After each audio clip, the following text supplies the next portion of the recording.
Hello everyone, and welcome to another review of mine. Now that I've finished Dark Souls 1, God, I have a few things to say about it.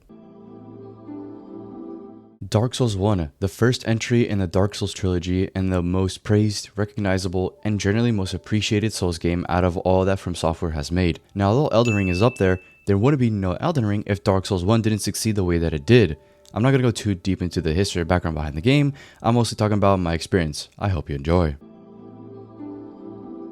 Getting into it, I was expecting this game to be a cakewalk compared to Elden Ring, and I was expecting things like the controls, movement, and everything else to be the same. However, that's far from the truth. The second I tried to dodge with the base knight armor expecting that it would be a medium roll, it ended up being a heavy roll, which was already a big surprise for me. The other thing that I noticed was the fact that the game was much slower paced compared to Elden Ring. Now before I continue, please don't take this feedback as complaints. As a matter of fact, it's aspects of the game that I liked, and the reason I'm outlining this is because people in my other videos about Souls games have told me that people who play Dark Souls and other older Souls games are frustrated from seeing the new influx of players coming in from Elden Ring and expecting these older games to be exactly the same.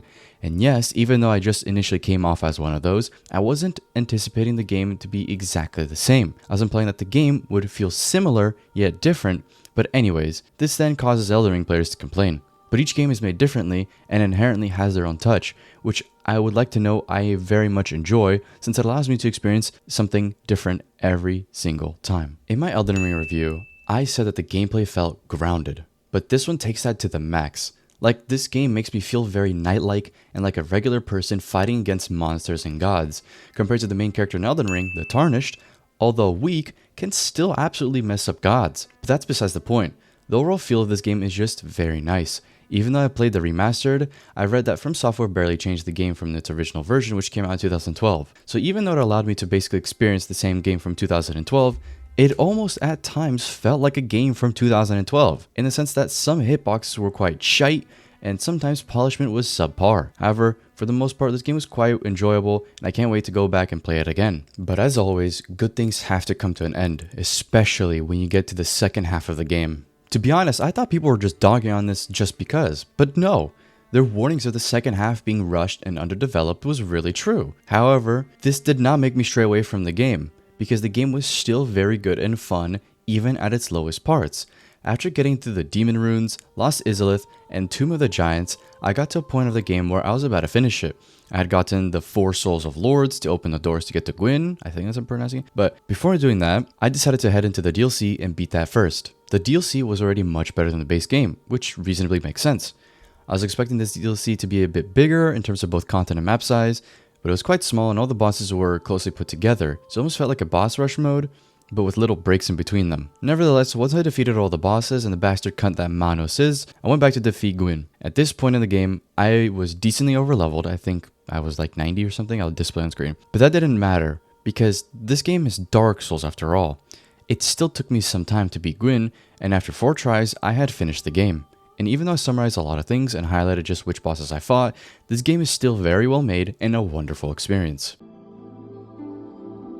I mentioned this briefly in the gameplay section, but the combat in this game is quite well made. It felt like a completely new experience, yet at the same time felt similar, especially compared to Elden Ring, which I was very fond of. However, this game is also very punishing. At times, far more punishing than Elden Ring. This game, especially with the greatsword in certain moments, felt like a burden.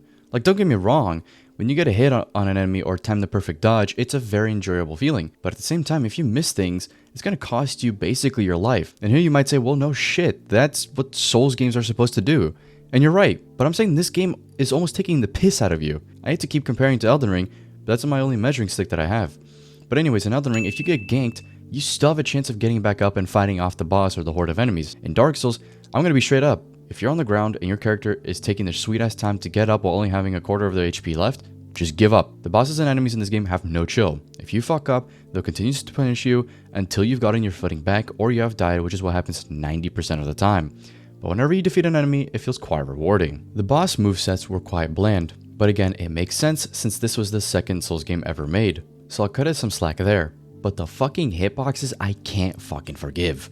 Like, at times I deadass just wanted to give up, not because I was shit, but because of how busted the game felt. In between my play sessions, I would watch videos about Souls games, and one of them was about the hitboxes of Dark Souls 1 bosses. And it came to me. I wasn't shit at the game, well, maybe I was, but but I was doing everything as best as I could. I was just getting dicked by the 2012 code and hitboxes. The other thing about this game that pissed me off was the humanity system. It was a straightforward concept, though my first playthrough, you barely get enough of it. And even though initially it doesn't mean too much, I was able to complete the game and beat like 90% of the bosses in my hollowed form. But that also meant I skipped out on a few things like here and there, like the stat increase bonus, which would have helped in the combat situations, the invaders that invade your game, and a few other things here and there, which also would improve the combat situation so I would fight more bosses. But anyways, besides that stuff, the overall mechanics and combat of this game is very nice. I quickly acclimated to the game and I could tell this was just another FromSoft game. Most of you know that Souls games have a linear progression, especially compared to Elden Ring, but they're not as linear as most would expect, and I'm of that crowd. Once you land at Firelink Shrine, you have 3 options to choose from. The first one is behind this tree, down the steps, and down this elevator. You'll end up in New Londo Ruins. That's a fucking death trap, don't go there. The second is this little section to your right. Once you go through the water, you end up at the graveyard. These guys will right off the bat kick your ass. But if you have the balls to keep going, you end up in the catacombs, and as a low-level schmuck, all I gotta say is, yeah, nah, fuck that. The final choice, and the place where you're supposed to go, is fucking behind you. Up a set of stairs, where 4 dudes are ready to gank you if you aren't ready for it. I may be fucking stupid, but at first, I didn't notice this path. I may as well be as blind as a rat, because God did it take me a decent amount of time to figure out, that was the right path. But yeah, otherwise the character leveling system is the same as any other Souls game, and there isn't much to talk about. This leads me to talk about the world. I've already somewhat talked about this in the gameplay section, but the way that the map or world in this game comes together as you keep progressing is a very satisfying feeling. The interconnection between each section and part of the map feels so rewarding, and I can see why Miyazaki decided to opt out of making a map for their older games. They really didn't need it. Memorizing all the different paths is a fun experience in its own right, but it does kind of get annoying after some time, mainly because you're doing runbacks that feel like you're running a fucking marathon, and you keep seeing the same set of trees and shit over and over again. Aside from that, I would still love to see a map be implemented into the game. I'm not saying players should have instant access to it. No, we have to make it the FromSoft way. First, they have to complete the game on base version and on New Game Plus 1. Then, on New Game Plus 2, they would be given a blank map.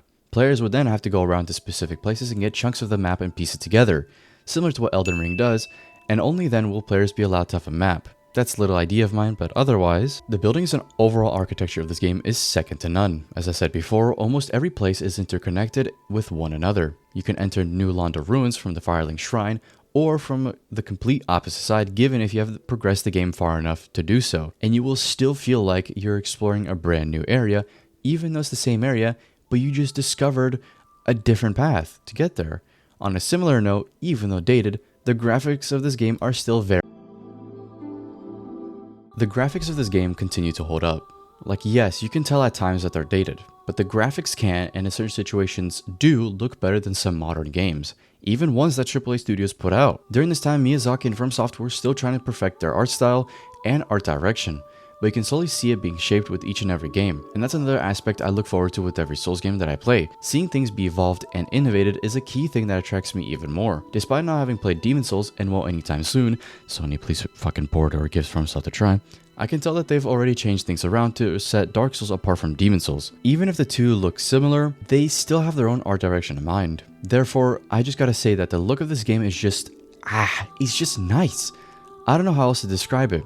It makes me feel good being a part of the Dark Souls world, and that's why I compliment their art direction, graphics, and world building as being amazing, because it gives me the sensation of being intertwined within the world. Another thing that I like to mention, even though simple, the UI and menu screens just feel good to navigate, interact, and look at. Everything is just superbly well made and comes together to make a wonderful experience.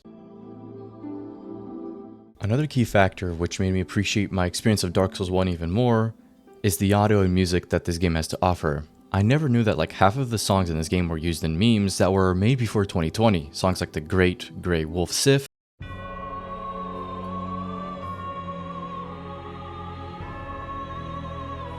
Gwyn, Lord of Cinder, and much more are the main ones that come to mind. After hearing these wonderful tracks, it made me really think about how the Souls games from the start have influenced me, how I liked them even when I was a little shit and barely knew of them, and even when I hated these games. I didn't know that the smallest connections like these can really bring out the greatness of them. These games were able to influence me way before Destiny came out and way before I had gotten into them. This really goes to show that there is passion and timeless effort put into these games.